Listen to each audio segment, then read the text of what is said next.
মানুষ একদিনেই বড় হয় না, তার কিছু অংশ আশা করি আপনারা সিদ্ধান্ত নিলাম যে আমি যেটা শুধু মেয়েদের নিয়ে কাজ, আমি সেই কাজটা করতে চাই।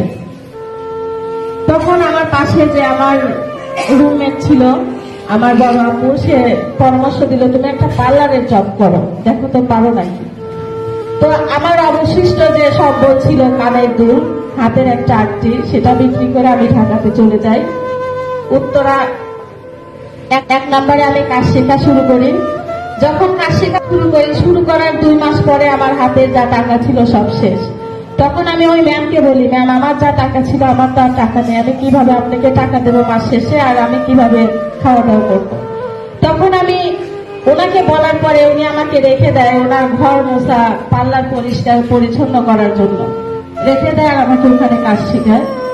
ওখান থেকে আমি 6 মাসের কোর্স, যেহেতু 6 মাস আমি কাজ শিখে আমি উল্লাপাড়া একটা পার্লারে জব করি। আমার পাশে কিন্তু কেউ ছিল না, বাবা মা ছিল না, ভাই বোন ছিল না, কোনো আত্মীয় স্বজন।